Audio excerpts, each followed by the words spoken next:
In today's video, I'm going to teach you how to add Calendly to a GoDaddy website.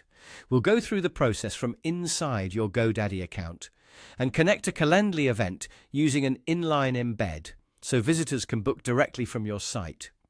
Before you begin, make sure you've already created the event you want to share in Calendly and that you have the correct event link ready. That will make the setup much smoother. Start by opening your GoDaddy account and signing in. Once you're inside, go to your profile area, then click on My Products. This is where GoDaddy lists the websites and services connected to your account. From there, find the specific website you want to update and open it.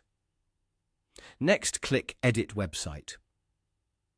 This will launch the website editor, where you can add new sections and customize the content shown on your pages. If you haven't already prepared your Calendly embed, this is the moment to double-check that your event is set up correctly in Calendly. You want to use the event link for the scheduling page you want visitors to see. Inside Calendly, choose the option to add it to a website, then select Inline Embed. This option is useful because it places the booking calendar directly on your page instead of sending people somewhere else. After selecting Inline Embed, copy the code provided by Calendly.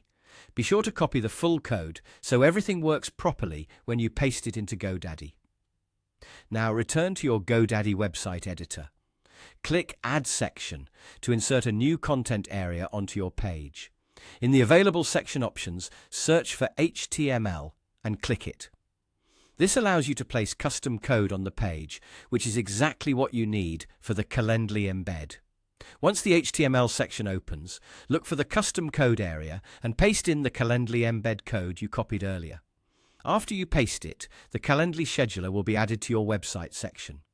You may want to give it a moment to load, especially if the editor takes a second to render the embedded content. At this point, it's a good idea to preview the page and make sure the booking widget appears correctly and fits well within your layout. If needed, you can adjust the section placement so it looks more natural on the page and is easy for visitors to find. And that's it. You've now added Calendly to your GoDaddy website using an HTML section and an inline embed, making it simple for visitors to schedule with you directly from your site.